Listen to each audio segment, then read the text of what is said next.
Well, welcome to another episode of the Residential Developer Podcast. This is a really excellent episode. I've got the massive privilege of having Mark Evans from Whiteacre Legal, an absolute specialist when it comes to managing high-level development sites where there's legal implications. So it's good to have you in, Mark.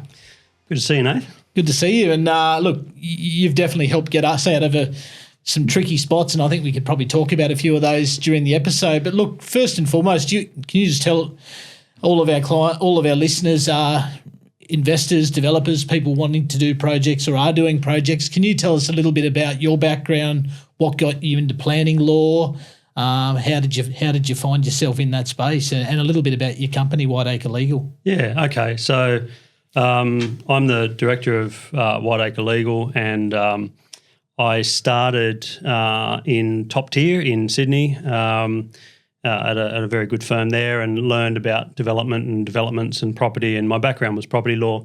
And then I went overseas for a long time and came back and started doing property law again, and started getting into planning and environment law, which is its own kind of really niche area. And I was just fascinated by it, and I love it. And so I started doing that, and then picked up a few developer clients along the way who were being bullied and sort of being messed around in the system, and helped get them out of some spots, some difficulties, some people that we know, and it sort of went from there, and it's just gone from strength to strength there. And I was thinking about this on the way in, actually.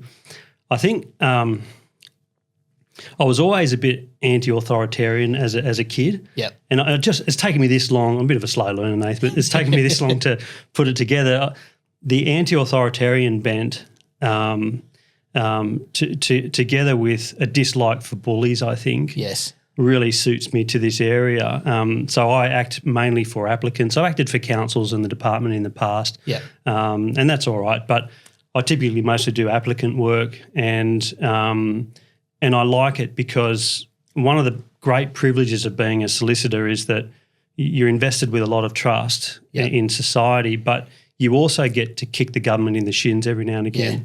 You know, and when they are being bullies, or when they're just being incompetent, or, you know, when you're getting caught up in the system, that's what I really like about it. That's what gets me going. So if you get a combination of the authoritarian bit, but then also some bullying and maliciousness, if you put those two together, that's a perfect cocktail for me. And I'm in. You know, I'm in 100%. So yeah.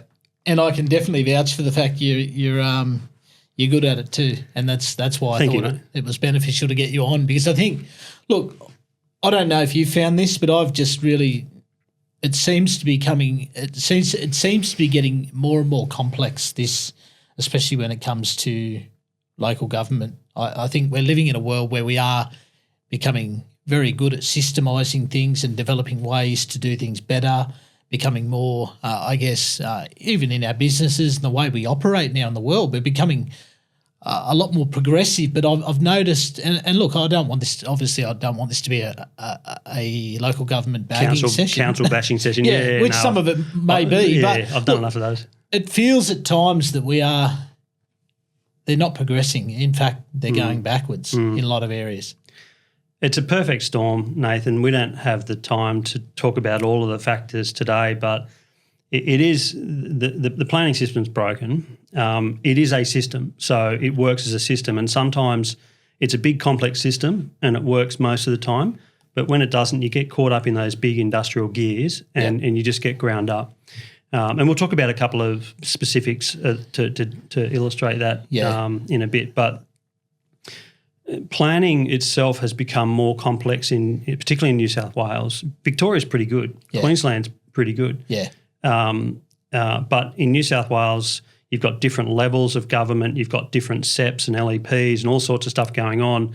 And when you combine that with short staffing and underfunding of local councils, I mean, it's easy to council bash, you know, and planners. They're doing a job, and sometimes they're incompetent, sometimes they're good, sometimes they're malevolent. You know, you get this whole combination. But back to the point, the planning system itself has become a lot more complex. Yes. And what I'm seeing, when you combine that complexity with shortage of staff and underfunding, you get breakdowns in the system, but you also get poor old planning staff who they don't really want to make a decision, and so they'll ask you as a developer, can we just have some more information, please? And you're getting that construction certificate level information. You'd know this better than I do, being requested at the DA stage. And so the council planner, to kick the can down the road a bit, raises an RFI, a request for further information, and says, can you tell me about this ecology thing or this geotech thing? And they don't care. It's another 20 grand report, you know, for the geotech to do it or whatever it is. They don't care. And so you submit another report and that takes more time. And an interesting wrinkle in that is that the department has really come down on local councils about their assessment times. And what we're finding now is that there was a bit of gaming of the system by councils. You know, they were playing a bit of game, moving with the statistics and whatever. But now they're just saying, you submitted an application. You know, if you'd submitted that extra ecology report, we would have approved it. But, you know, we're going to refuse it because we've got to stick to our time and make our stats look good. So you're getting a bit of that recently as well. Is that where they're asking to withdraw the DA too? Just withdraw it, get the right documentation, then resubmit? Yeah. I mean, and you know, it's give and take with the department and the local council. I was reading a book from 1973 the other day, Nath, because, you know, why not? Just for kicks, right? And even then there was this tension between the state government and the local government about control, about planning, right? Yes. And increasingly what we've seen is the New South Wales Department taking more away from local councils and saying, here's a new SEP that takes away your power to do this because we've deemed you incompetent, you can't do that, whatever, we're going to, or, you know, we've got this state policy objective, we want to achieve it. And that's an issue also. I'm going off tangent here, but you pull me back if it's good. It's also about alignment of incentives as well, because if you elect local councillors to a council position, naturally they're not incentivised to approve a controversial development in the backyard. Because who are the voters in there? They're the local residents who are going to object to it. On the other hand, you've got the State Department who has these policy objectives and saying, look, we really need homes. We need homes to be built. It may be controversial, but you need to release them in the area. And so you've got this natural tension and the local council doesn't want to approve them.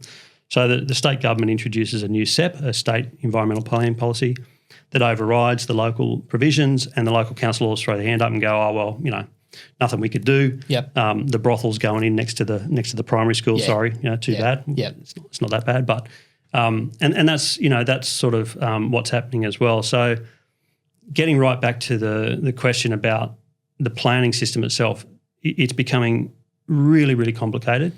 There's a lot of different layers that you've got to navigate through. I love it because I understand the complexities in the system and I can navigate through it and take people on the bus with me.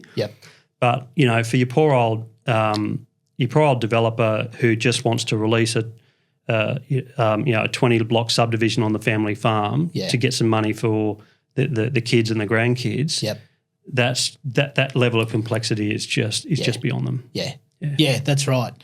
And look, I think that's what leads us to really going down that route of, and I think it's important for investors, developers, people that are either on the journey or wanting to go on the journey of doing developments, is to get an understanding of the process with land and environment.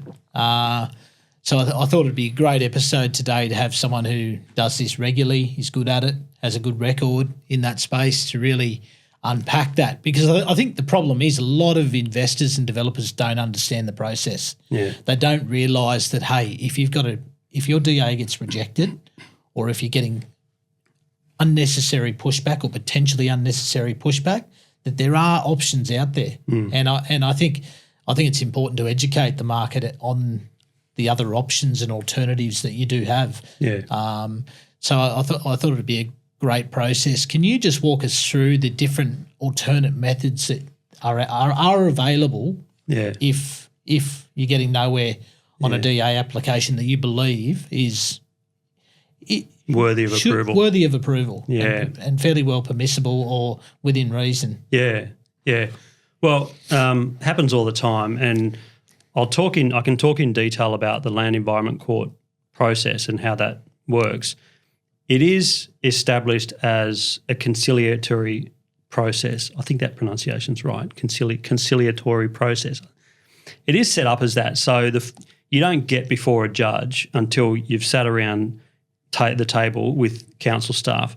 And I love it. Yeah. I love it because it drags all the council staff out of their cubicles for the one day and forces them around the table. And often it's the first time they've talked to each other. Yeah. Often engineering hates the planners who hate, the flood guys, right? And then they all get around the table and actually it's the first time you can break through 6 months of correspondence just in that 2 hours in that session. So that's what's called a Section 34 mediation conference, and there's different varieties, but you don't get – so you lodge your appeal, you sit down for a conciliation conference. The council is forced to put down its reasons in what's called a SOFAC, a Statement of Facts and Contentions. It puts down its reasons for refusal or deemed refusal of the application. So they have to put down in writing what those reasons are. And then they have to defend that position. So often what you'll get is you'll lodge your appeal and they'll throw the kitchen sink at it in the SOFAC and they'll put every contention under the sun in there. Sometimes not. That's not fair. Sometimes not. Sometimes it's just 2 or 3 things. Might be a bit of overshadowing somewhere or whatever, right? And then you go in and you try and reach agreement on each of those things. The stats are that 80 to 90% of Class 1 appeals, so that's a Class 1 appeal, are resolved through mediation. Yep. So you don't need to go all the way through. And when I first start talking to clients, typically they're frustrated. Typically they've had a DA in the system for 6 months, 12 months, longer. It's going nowhere. And I like to look at it as like an independent umpire. Yes. The LEC is set up there as a circuit breaker to have that right of appeal as an individual or a company to say, look, we're just getting nowhere here. This is not right. We need an independent umpire in the room who can referee this. And often you achieve a better outcome through that process. There's a bit of extra cost. It's a $8,000 filing fee for a company. I think it's about $4,000 for an individual. You've then got to pay your consultants to write reports and turn up. So there's a bit of extra cost in it, but I know quite a few developers in Sydney particularly where the holding costs of the site are just so great that they can't afford to dilly-dally with council and they'll wait their 42 days deemed refusal or 62 if it's integrated development. They'll wait that time and they're just straight on with the appeal. Yeah. The problem with that is that, the Land Environment Court is just expanding. I can't remember, I think they're up to 18 commissioners or 21 commissioners or something now. Wow. The problem with that is that we're now getting sort of delays in the Land Environment Court. So I think you're about 6 months away to get your conciliation conference from the time you lodge your appeal. So it's sort of 6 months' time there. Yeah.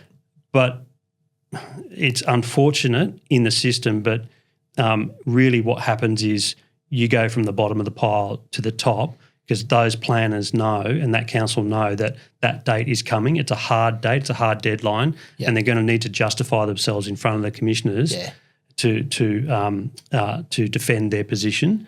And so often it just focuses everyone's attention and I love it. As a planning lawyer, I really enjoy it. It's a really good way to kind of to reach an agreement. And sometimes you just don't. Sometimes the development's controversial. Sometimes for political reasons, council might not want to approve it. And the conciliation will break down. You'll terminate it and then you'll get another date for a hearing. And then you're back in for a hearing.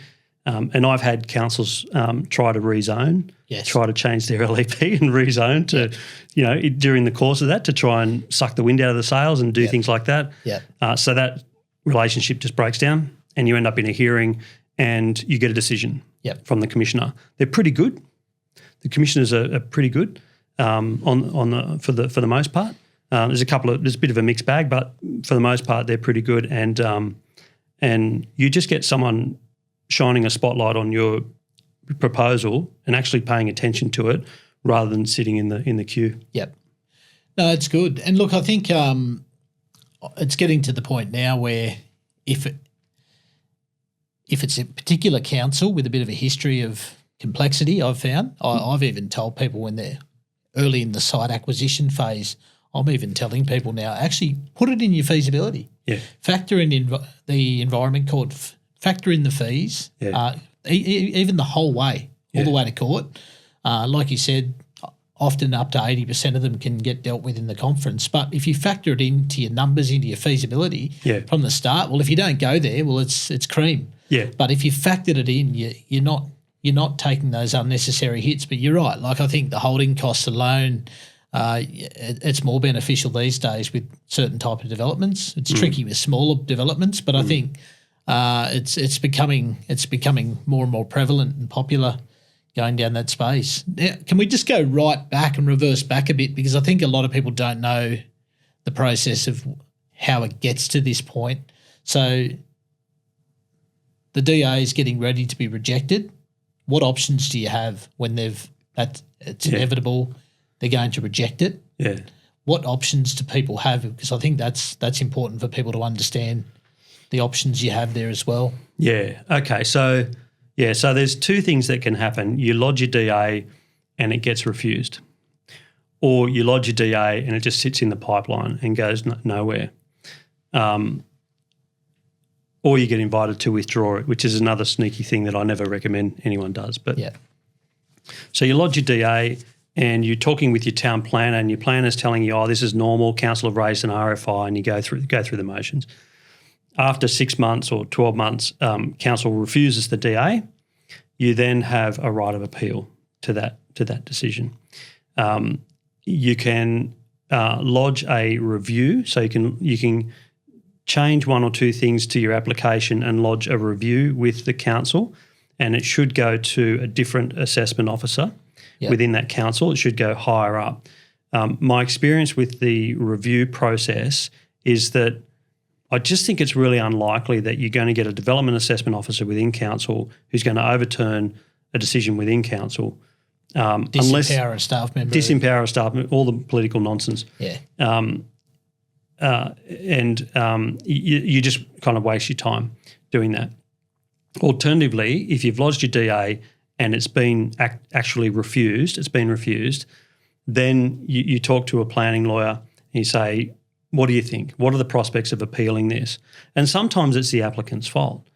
Sometimes they're trying to squeeze 12 units into a space that can fit 6. Yes. And you say, look, I think you really need to look at your application, right? Yeah. And I'm upfront with them about that, and I'll tell them I'll be the first one, because I don't want to embarrass myself in the court. No, exactly. So I'm not answering the question. So you lodge your DA, it's actually refused. You have a right of appeal, and so you talk to a lawyer, you lodge an appeal, and you go through the appeal process. You've got the other review process.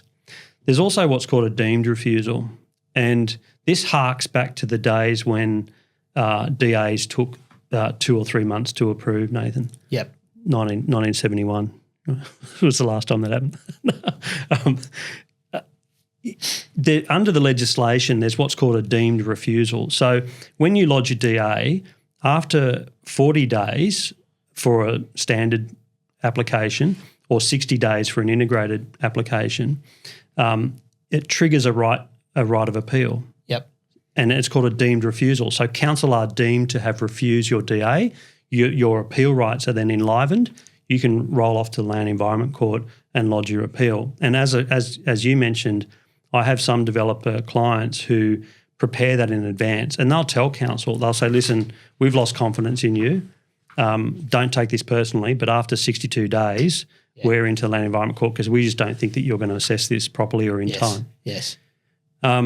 So that's kind of the process. If you're an applicant or a developer, you lodge a DA, you've got a right to appeal, you talk to a planning lawyer and you crack on with the appeal.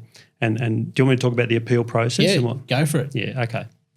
So an appeal against a refused DA is in Class 1 of the Land Environment Court's jurisdiction. Yep. The court has 8 classes, classes 1, 2, 3, 4, 5 to 8. You're in Class 1, and it's what's called a merit appeal.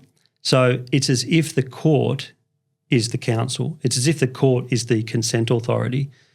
Chief Justice Preston doesn't like the saying that the court stands in the shoes of council, because it actually doesn't. It's got bigger powers than the council. Yeah.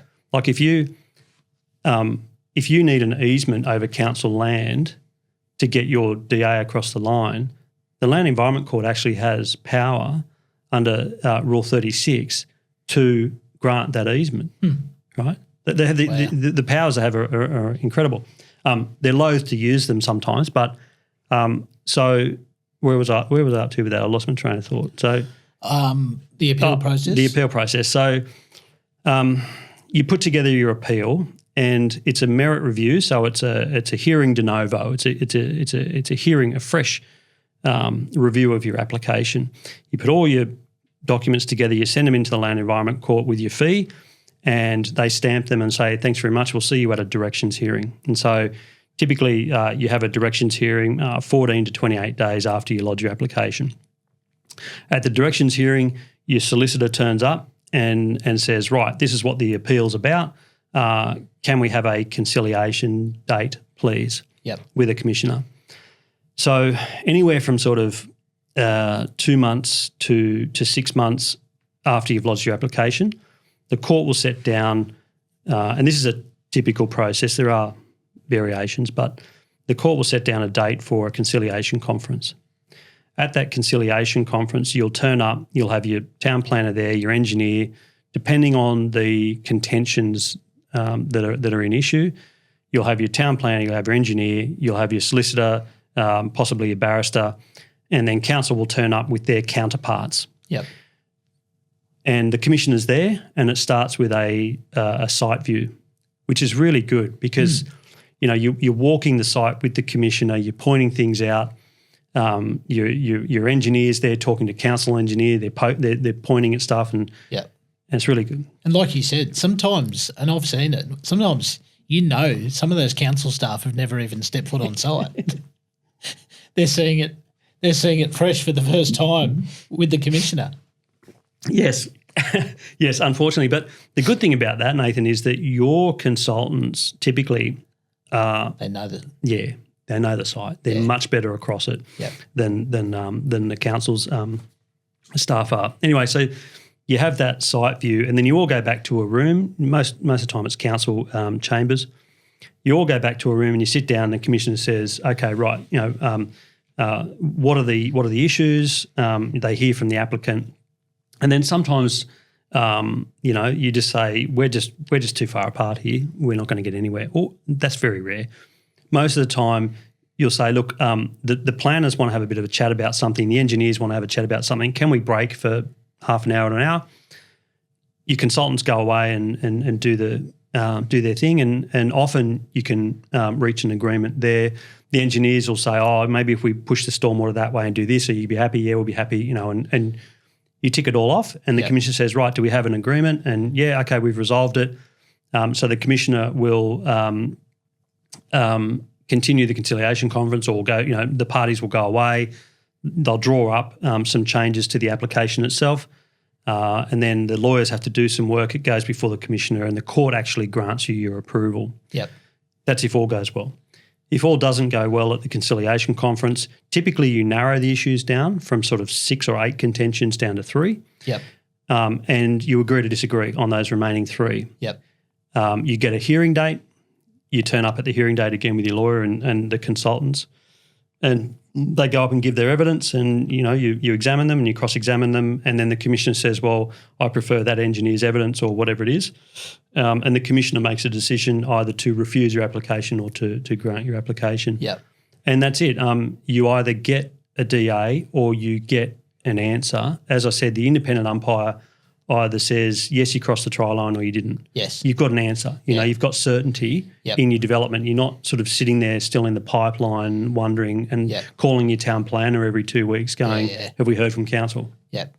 No, it's a great process. And look, I think I might just unpack a few things just based on my experience working with you and through that process, because I think it was quite eye-opening, and a lot of it was quite enjoyable too. But have you found you talk a lot about low-hanging fruit, and I actually really enjoyed that in the that pre-conference part of where we're getting our consultants back together and we're going through, I guess, the contentions that council have. And I love the way you worded it, and I just thought it was brilliant, because it actually helps the developer understand that maybe there are some things where you need to contend, or you need to look at is there some low hanging fruit. Can you just talk through that process of actually working through that process? Because the reality is there are some things you can sometimes contend on to and still get a great outcome. Yeah. Different lawyers approach it differently, and my caution here, if you're an applicant or a developer, is to be careful who you choose to drive the bus, because there are a lot of lawyers out there who practice in conveyancing and wills and estates or whatever, and there's nothing wrong with that, and they'll just have a crack. Yeah. They'll have a go. It can't be that hard. I'll get a junior barrister in, and they do nothing, and no one's driving the bus. That's a recipe for disaster. So be careful about who you choose. I'm very hands-on. I'm very involved in the process, and what we say, we have a conference with the client first, and we look at the SOFAC, the Statement of Facts and Contentions, and one of them in there that I had recently was privacy impacts on the neighbour. Yeah. Okay, so we're building it was quite a large single residential home in waterfront Sydney, so it was very contentious. And one of the neighbours next door was worried about a particular window and overlooking and privacy impacts. So in the Statement of Facts and Contentions, the contention will be privacy, overlooking, overshadowing, whatever. And I look at it and say to the developer, right, we've got 6 contentions here. There's probably 3 of them that are low-hanging fruit that we can just knock out really quickly. Can we put some privacy screens on that balcony on that side there? Can we trim it a bit? Can we shave a bit here?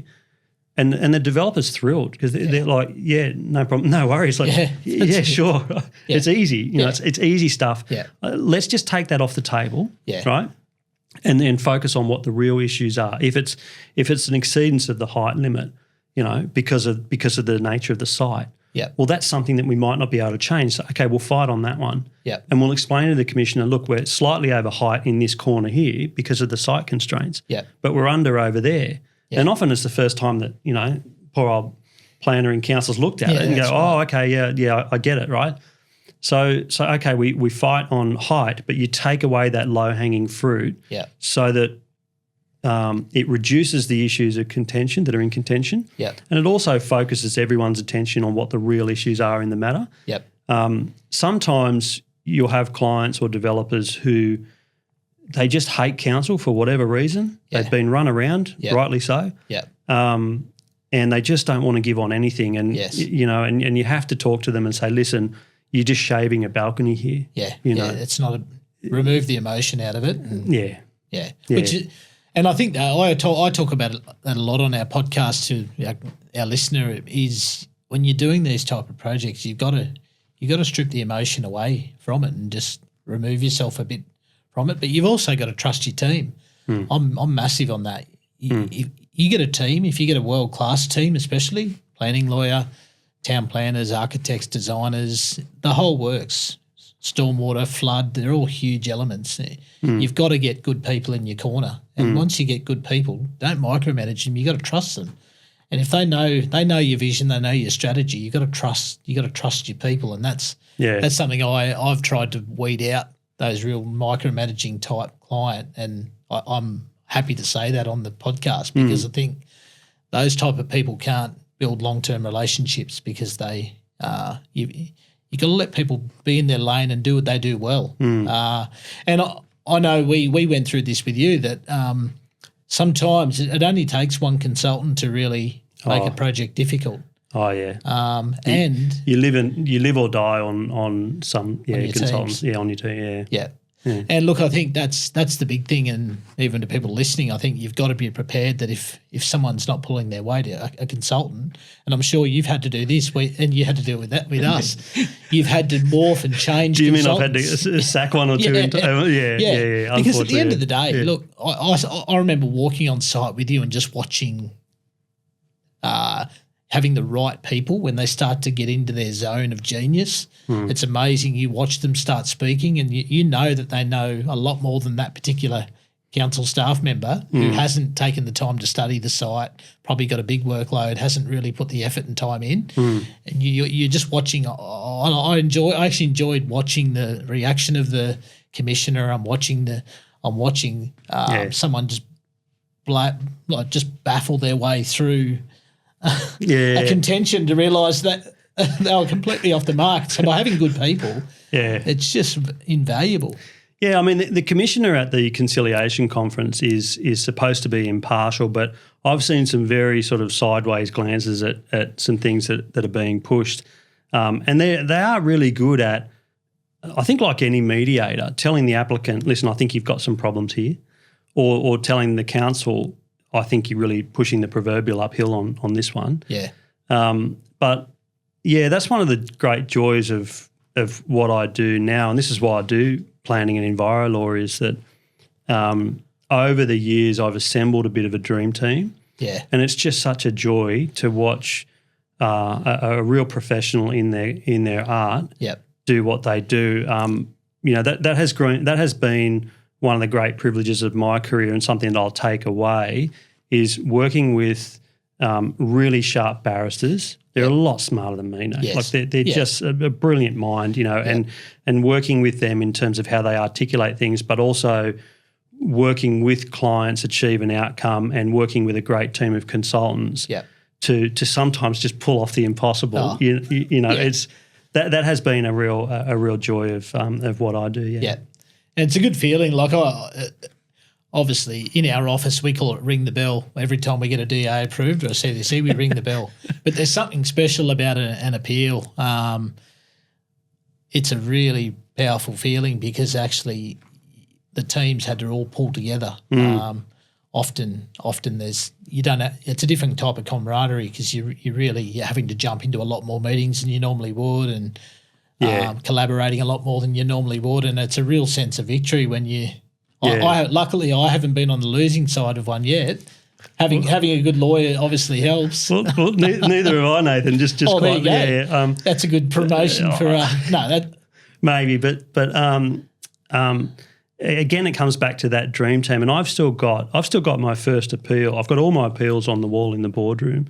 In my boardroom, because I just love them. They're trophies. I've got the. Well, like grand final wins, aren't they? Yeah, they are for me, and I just love it. I love it when we get one over the line, particularly when they're really, really hard. Yeah. And sort of circling back to that anti-authoritarian thing, like for me, it's a real joy to assist clients who have just been ground up in the gears sometimes to break through. Really quick story. Go for it, mate.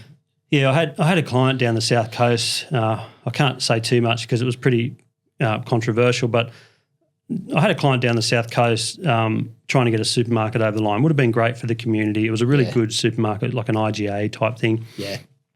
And the initial heritage officer in council said, we're supportive of it, but we don't like the arches because it's not in line with the heritage or whatever. I think I probably said too much. I think people work it out. But we don't like the arches. Can you just change the arches and do this and do that and whatever? And the community were up in arms. And so, all right, the developer goes back to the drawing board, changes the arches. That heritage officer leaves council. And another heritage officer comes in 6 months. Each time there's a change. 6 months goes by. They were 6 years in by this stage. 6 years. 6 years in. New heritage guy comes in and says, I prefer the arches. I like the arches. Can we have the arches back, please? That's more in line with the heritage and stuff. And because the other thing that developers will know is that planning, assessment of planning is very subjective. Yeah. There are things in the LEP, the local environmental plan, or even the DCP, the development control plan, that say that it has to fit with the existing character of the street. Well, what's that? Yeah. You know what I mean? Whose interpretations are? Yeah. There's cases and there's guidelines on what that is, but the assessment officer it sends it off to heritage, and the heritage guy goes, "Oh no, I prefer arches. Can we have the arches back, please?" Right? Yeah. So okay, have your arches back. So put the arches back. He leaves. New person comes in, lady, says, "I don't like the arches. Can you take the arches away, please?" client comes to me and says, I can't do this. Like, I need an approval. Yeah. You know, there's a significant uplift locked up in this site. Massively, 6 years. I've got people who want to build this supermarket knocking on my door saying, when are you ready? When do you I can't do this anymore. And so, you know, we crack on with the appeal, and sure enough, you get the heritage contention saying not in line with doesn't conform with the heritage of the precinct, et cetera, et cetera. We got a heritage expert from Canberra, actually, really, really good, and they went back through the history of that site and, you know, what it was, and it was complete nonsense. There were no arches. There was nothing about it. The arches that they were defending were put in 1974. You know, wow. That's when anything went. Yeah, those crappy old sort of reproduction things, and then they were subsequently knocked down and whatever. But so we got in and they were pushing this heritage line, and eventually they got in front of the commissioner, and everyone just looked around the table and said, "What are we doing?" No. So we got it over the line, and you know, that was a real thrill. The people that are involved, just really humble, honest, normal people. They'd just been messed around in the system for 6 to 8 years, and and we managed to get a good victory for them. And they're now up in the Tweed, you know, on their retirement farm in the Tweed. God bless them. But minus 6 years of their life dealing with council. But they still call me from time to time and go, "When are you coming up? When are you coming up to?" I'd say they wish they just knew you a bit sooner. That's Well, that's the thing, Nathan.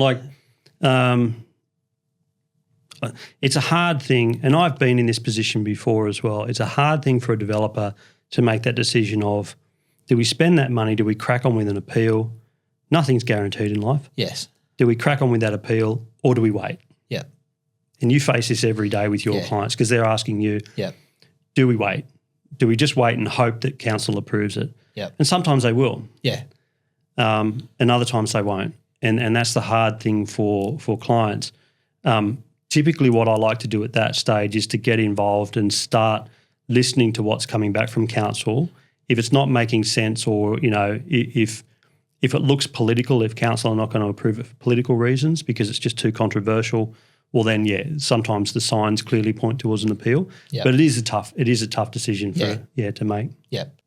I think a lot of not so much the stress, but I think you're always going to deal with stresses, especially with developers at this point in time. But I think there are ways you can alleviate some of it, possibly by navigating it earlier in the piece at acquisition stage. That's why for me now, if I see any potential contention, I look at the history of the area.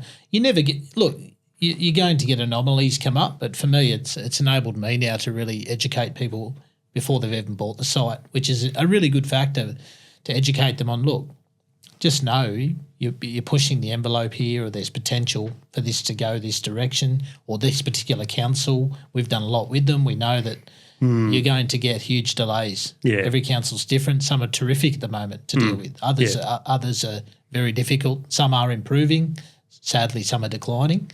But I think being able to really educate, and I think that's why this episode's terrific, because I think we need to educate developers a lot more in how to actually preempt things. And not just preempt, but like I always say, if you factor that into your feasibility, and that's in your numbers, you've even put a little bit more fat in there. For me, I'm very big on putting contingencies on everything. Put a contingency on your environment court matters as well. If additional consultants are needed and things blow out, and then if you don't use it, happy days. But it's there. It's there, so you're not dealing with that stressor. Then factor in delays. I always say, I talk about contingency on construction, but people don't talk about contingency on time.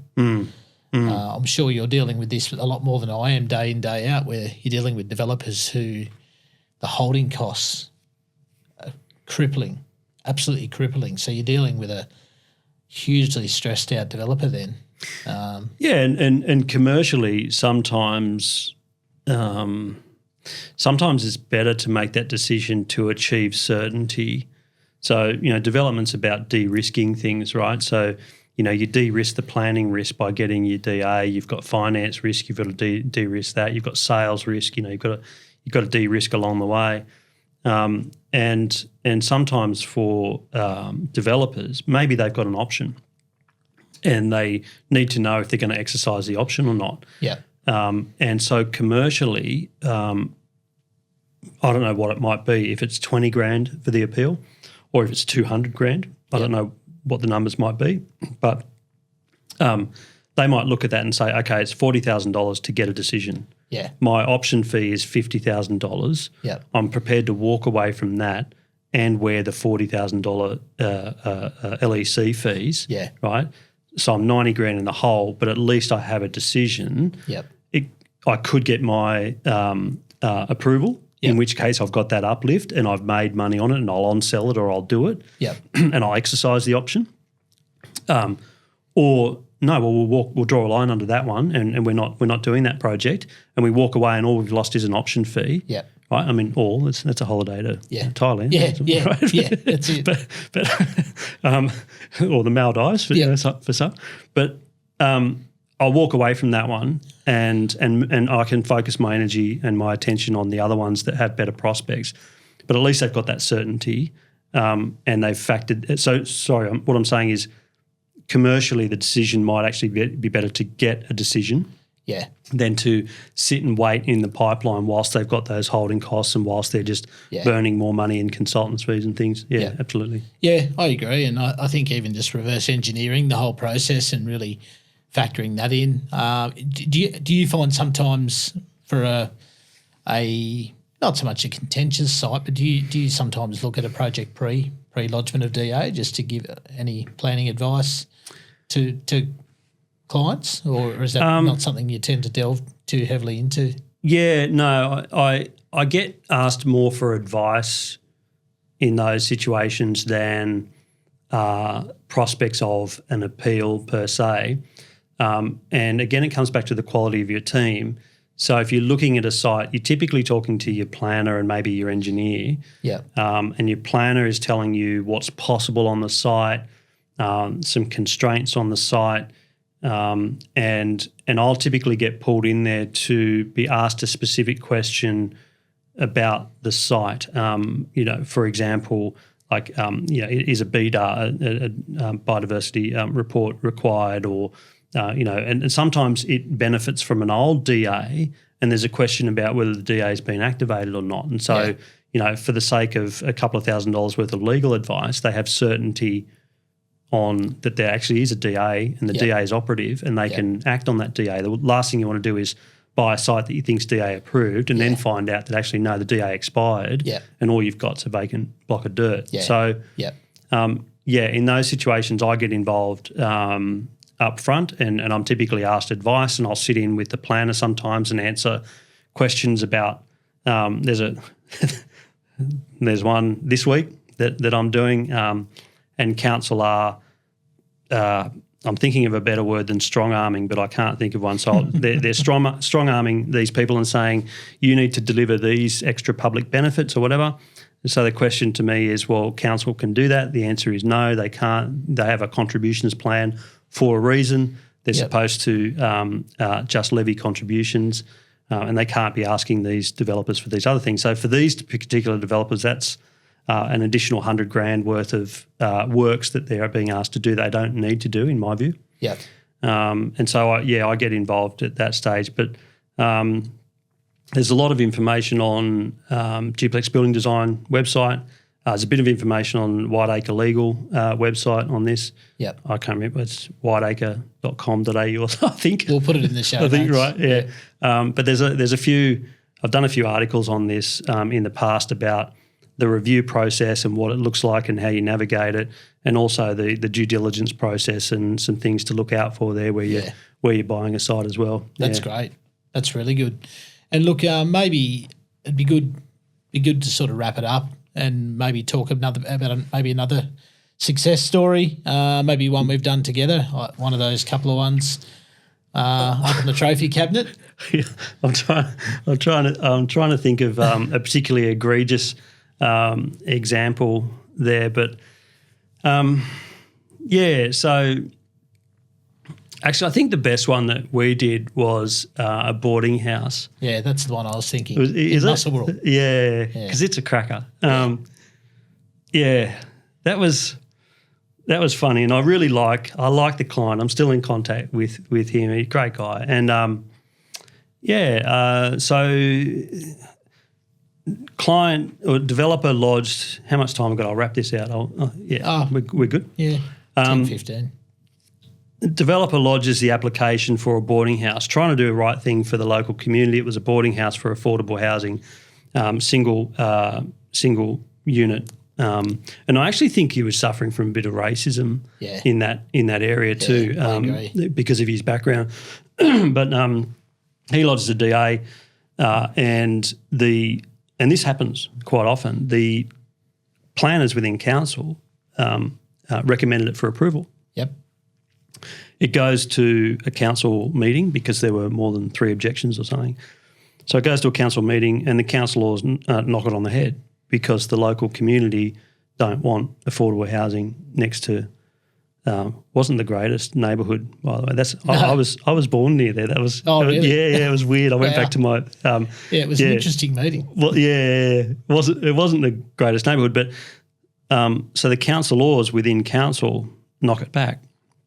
The developer tweaks a couple of things and changes a few things to the design, goes back to council planning staff. They recommend it for approval again, goes back to the council in a meeting. The councillors reject it again the second time. So Nathan and the client start talking to me. I just say, this is wrong. This is wrong. There's every reason why this should be approved. I mean, council were raising the usual things about impact on traffic and, stormwater and whatever. All of these things, the low-hanging fruit, Nathan, could have been dealt with. The stormwater was just silly. Yeah. So we lodge the appeal. We go there, we walk the site, and this happens quite often, the same internal planners who had recommended it for approval now have to defend refusing it. Right? So they're now on the other side and they say, oh, no, it's the worst thing in the world. It should never be approved. Yeah. And I'm pointing at their assessment report where it says this is a great development. It should go ahead. And I'm saying, Bob, didn't you say 6 months ago that it – Yeah. So sometimes you're in bizarro world like this. Which you feel for them because it must be difficult to then try and – Typically what they do is they kick it out to a consultant planner to then have to justify the unjustifiable. Yes. So we have the site visit, the commissioner's there, and the commissioner's looking sideways at some of the council staff like, I think, what are you doing here?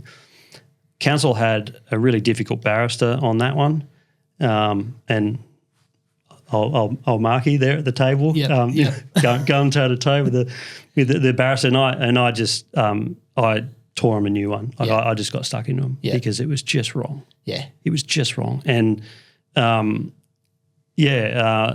I'll never forget it. We literally had the butcher's paper there. I don't know why butcher's paper is a big thing with architects. Apparently it is. Like I've never been a drafter or anything, but butcher's paper is apparently a big thing, right? Yeah. So we had the design there, and council's planners just droning on about overshadowing. Just he had this drone to him. And I remember taking the butcher's paper with the design on it, and I slid it across to the table to him. I'll never forget this. I slid it across, and I said, "How would you design it?" And I sort of woke up this hidden architect in him. It was like he came alive. Yeah. He just went, what? I get to draw, and he turned it around and he said, oh, I think if you did this here and moved this over there, and you're not supposed to do that because it's the developer's application, and they'll often say, they'll say, oh, it's your application, you design it, right? And I said, well, okay, you've got such big problems with it. Yeah, show us how you would do it, right? And so he shaved two rooms off the end. He's moved some things and actually made some good changes. Yeah, he got some light in somewhere. Our engineer just, with all due respect, just wiped the floor with their engineer. I don't know what that bloke was doing. And we had a design. Yep. We had a design, and we had buy-in from the planner. The barrister was still muttering on about something, and I just said to the council staff, I said, do you still want to keep paying this bloke? Because, he's not doing much here to help you. Yeah. And the council staff was pulling him back down, so shut up. we're getting out of here today. And we had a design, and we walked away with that design, and the client was thrilled. He was over the moon. Yeah. He lost 2 bedrooms off the end. We had to do a couple of things, but we went back to your office, made some tweaks to the design, put it back in, got the approval, and I can't remember, that was sitting in for 12 months or 18 months, 2 years maybe with that council? Yeah, probably 18 months, yeah. Quite a while. Yeah, so that was, I'd forgotten about, I love reliving these old, I'd forgotten, that was a good outcome. It was a good outcome for him too, because I did feel like he was copying it a bit from, I'll just dial myself back here a bit. He was copying it a bit from the councillors, but also the local community because of his background, and they just sort of were looking at him and saying, "Oh, you're just some dodgy developer who wants to come in here and do all these units." Yeah. But it was so far from the truth, because he's actually very altruistic and wanted to do something good for that community. And I think it'll be a great project when it's done. That's it, and it probably couldn't come at a better time. Probably should have been 12 months ago, but 2 years ago.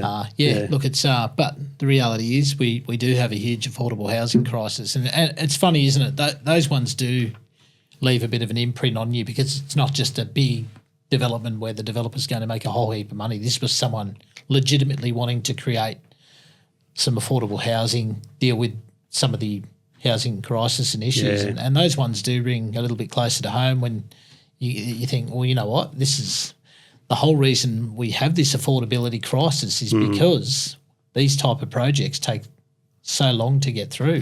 It was in the right zone. It was fairly well compliant, but the council deemed it for approval. But unfortunately, we had councillors who didn't have a lot of backbone.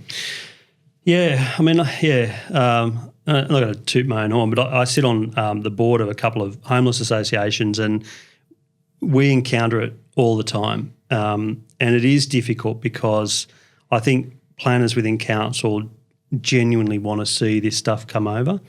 I think they're operating within a system that is not conducive to that, and the state government's trying to do things. But I come across this all the time where, you've got good people, good organisations that are trying to propose a particular development that will increase that. It's either affordable housing or it's group homes or boarding houses or whatever it is.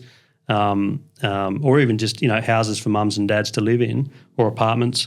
We just get stuck in the system. So it's nice to get some of those wins. Yeah, no, it's good. Very good, mate. Well, it's been a really good episode. Thanks for coming in. Maybe there's just one little bit of wisdom, something you could, one last parting comment or parting shot, maybe you can give to people in regards to that conversation today around environment court. Is there just one little finishing piece of advice you'd give people? I don't have much wisdom because I just don't have much generally. But I think the biggest thing that I've learned in this is, as you said, Nathan, to assemble a good team around you. That's critical.